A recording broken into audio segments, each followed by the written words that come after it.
तो ये 84 आसन जो कि बुनियादी योगासन है, ये 84 तरीके हैं शरीर को एक मार्ग बनाने के।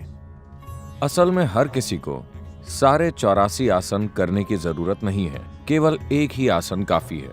आमतौर पर हठ योग को अपनी मुक्ति का मार्ग बनाने वाले समर्पित हठ योगी सिर्फ एक आसन का अभ्यास करते हैं, बस एक आसन। एक सोचने वाले दिमाग के लिए यह समझना मुश्किल है कि कोई इंसान अपना सारा जीवन एक खास तरीके से बैठने की कोशिश में क्यों बिताएगा। लेकिन अगर आप ठीक से बैठना सीख लेते हैं, अपने शरीर को बस ठीक तरह से रखना सीख लेते हैं, तो इस ब्रह्मांड में हर वो चीज जिसे जानने की जरूरत है, आप उसे जान सकते हैं। इसे आसन सिद्धि कहते हैं। अगर आप किसी आसन में स्थिर होकर आराम से बैठ सकते हैं 2.5 घंटे तक, for 2.5 hours, तब हम कहते हैं कि आपने आसन सिद्धि प्राप्त कर ली है, यानी आप एक खास आसन में पूरी तरह आराम से और सहज हैं। यही आसन सिद्धि है। अगर आप इसे हासिल कर लेते हैं तो आपको जो भी जानने की जरूरत है, आप उसे अपने भीतर से जान सकते हैं। ऐसा कैसे हो सकता है? केवल बैठने से आप कैसे हर चीज जान सकते हैं जो जानी जा सकती है? अगर आपके पास घर में टीवी है, टीवी बस एक डब्बा है जिसमें थोड़ी इलेक्ट्रॉनिक्स होती है,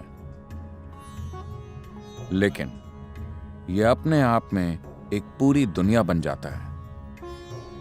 पूरी दुनिया इस जगह पर या इस डब्बे में आ सकती है जिसे हम टेलीविजन कहते हैं,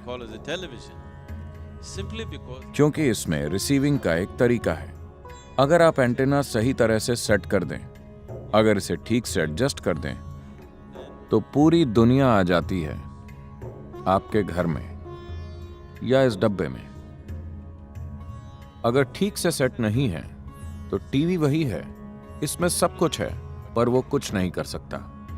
एक इंसान भी ऐसा ही होता है। एक इंसान अभी जो है वो वैसा इसी आधार पर बनता है कि उसने क्या जाना या अनुभव किया है। किसी इंसान ने क्या जाना या अनुभव किया है, सिर्फ उसकी वजह से वो वैसा बन जाता है जैसा वो है। right now you are who you आप अभी जो हैं वो अभी तक के अपने जीवन के अनुभव और बोध के कारण ही हैं। आगे भी आप उसी के मुताबिक बनेंगे जो आप भविष्य में अनुभव करेंगे। आप जो भी जानते या अनुभव करते हैं वही आपको वैसा बनाता है जैसे आप आज हैं। तो योग की पूरी प्रणाली सिर्फ अनुभव या बोध को बढ़ाने में दिलचस्पी रखती है। तो अगर आप सही तरीके से आसन में बैठते हैं, अगर आपका अलाइनमेंट सही है और अगर ये किसी तरीके से ब्रह्मांडी ज्यामिति से मिलता है, 84 अलाइनमेंट्स हैं। अगर कोई व्यक्ति इन 84 आसनों का अभ्यास करता है या सिर्फ एक आसन में महारत हासिल कर लेता है और उसके माध्यम से बाकी 83 तक पहुंचता है, then तब वो अब तक सृष्टि में हुई हर चीज को जान सकता है, क्योंकि उस सब की याददाश्त आपके शरीर के भीतर मौजूद है। हम कह सकते हैं कि एक कोड के रूप में इसे जगाया और सक्रिय किया जा सकता है। अगर ये आपसे बाहर के दूसरे आयाम को स्पर्श करती है तो आसन शक्तिशाली साधन है। योग आसन जुड़ने के शक्तिशाली साधन है। मैं नहीं चाहता कि आप योग के अर्थ को भूलें। योग का मतलब है जुड़ना। जुड़ने का मतलब है कि दो एक हो गए हैं। दो का मतलब इस अस्तित्व में सिर्फ दो ही चीजें हैं, आप और बाकी का अस्तित्व। बाकी की चीजों को आप पहचान सकते हैं ये, वो या वो के रूप में, लेकिन असल में सिर्फ दो ही हैं, आप और बाकी का अस्तित्व। क्योंकि आपके भीतर अनुभव के सिर्फ दो ही आयाम हैं। आप नहीं जानते कि इस ब्रह्मांड में ऊपर और नीचे क्या है। आप नहीं जानते कि आगे और पीछे क्या है। आप कुछ नहीं जानते। ये सब हमने अपनी सुविधा के लिए बना लिया है। अनुभव के आधार पर वास्तविकता सिर्फ इतनी है कि किसी चीज को बाहर कहते हैं और किसी चीज को भीतर कहते हैं। तो अनुभव के ये दो आयाम हैं, भीतरी और बाहरी।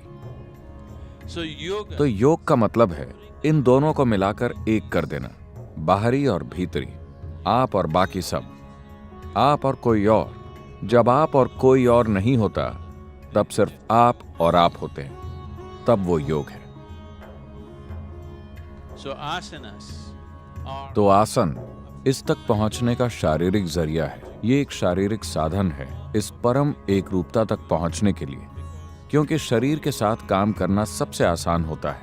अगर आप अपने मन के साथ कुछ करने की कोशिश करते हैं तो ये कई तरीके से चालें खेलेगा। At least with the body. कम से कम शरीर के साथ आप इतना तो जानते हैं कि ये ठीक कर रहा है या ठीक नहीं कर रहा है, ये सहयोग कर रहा है या सहयोग नहीं कर रहा है। जबकि अगर मन पर बहुत ज्यादा दबाव डालते हैं तो ये आपके साथ हर तरह की चालें चलेगा। ये आपको हर तरह की चीजों पर यकीन दिला देगा और अगले ही दिन आपको धोखा दे देगा। लेकिन शरीर वैसा नहीं होता। आप इस पर यकीन कर सकते हैं। अगर आप इसके साथ समझदारी से काम करते हैं तो योगासन निश्चित रूप से परम एकरूपता की संभावना की ओर ले जाएंगे। In the meantime, इस दौरान इन आसनों के अभ्यास से, इससे पहले कि परम ज्यामिति के साथ ही अलाइनमेंट पैदा हो, एक भीतरी अलाइनमेंट पैदा होता है जिससे स्वाभाविक रूप से अच्छी सेहत, प्रसन्नता और आनंद और सबसे बढ़कर संतुलन प्राप्त होगा। संतुलन को मॉडर्न सोसाइटीज ने अनदेखा किया है और उन्हें आज इसके लिए भारी कीमत चुकानी पड़ रही है। आप चाहे जितने भी होशियार हों, आप चाहे जितने भी काबिल हों या पढ़े लिखे या योग्य हों, अगर आपके पास जरूरी संतुलन नहीं है तो आप सफल नहीं होंगे, अपने जीवन में बहुत आगे तक नहीं जाएंगे। so the most तो सफलता चाहने वाले लोगों के लिए सबसे महत्वपूर्ण चीज, चाहे वो कॉरपोरेट सेक्टर में काम कर रहे हों या वो राजनीति, सेना या किसी भी क्षेत्र से जुड़े हों, सबसे महत्वपूर्ण चीज है संतुलन। only if you have a balance. अगर आपके पास ऐसा संतुलन है जो बाहरी हालातों से नहीं बिगड़ता, सिर्फ तभी आप अपने भीतर की काबिलियत और बुद्धिमत्ता का इस्तेमाल कर पाएंगे, वरना आपके ज्यादातर शानदार गुण संतुलन की कमी की वजह से बेकार हो जाएंगे। और हठ योग का मतलब है संतुलन। Means balance.